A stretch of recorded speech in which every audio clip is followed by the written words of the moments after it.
polls are polls, man. They are for they are for firemen and dogs. A common response from politicians, but the Alberta NDP leader will like this one. A new survey by Cardinal Research predicts an NDP government is possible in 2027. That's if, and it is a big if, the Progressive Conservatives make a strong resurgence in Alberta. You can't just steal the name. Premier Danielle Smith is trying to stop two of her former MLAs from using the PC brand, claiming it still belongs to her UCP as one of its legacy parties. But MLA Peter Guthrie is pushing ahead with using it to reboot the Alberta Party. He called the poll fascinating. At the end of the day, it's a hypothetical poll, and people have to keep that in mind, that not every poll that comes across your desk you're gonna believe, and that's okay. That's why we work with an average of polls, not just one individual. Still, Curtis Frick was curious to see what loyalty, if any, the PC brand still holds with Albertans. His survey found 28% of voters are interested in a revival of the once formidable party. That could leave the NDP at 30% and the UCP down to 25%.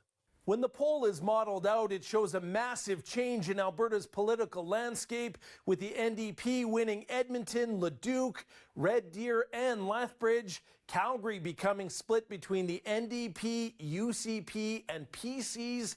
It even predicts the Alberta Republicans could grab a few seats in the South. Former PC Health Minister and Edmonton Mayor Stephen Mandel found some truth in the poll. He recently voted for the Alberta Party to rebrand Progressive Conservative. It's a tried and true party that made this province great. It built it into what it is today. And I think that there's a ton of former MLAs who will come forward in support of this idea as well. I've been in meetings with many of them, and I think it's exciting. Mandel also led the Alberta Party in the 2019 vote. They finished with 9% of the popular vote and 0 seats. Still, he believes there is a renewed appetite for a strong centrist option. I don't know, the world kind of fell apart, and I can't tell you why. In the world of politics, just fell apart, and people become polarized. People didn't like the UCP, didn't like the NDP, so they couldn't vote for anybody in between, and the Alberta Party couldn't raise money. Mandel is willing to help the PCs fill a war chest.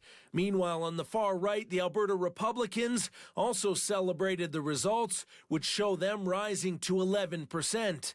Still, Frick acknowledges the next Alberta election is 2 years away. Plenty of time for Conservatives to come back together under Danielle Smith. From Edmonton, Sean Amato, City News.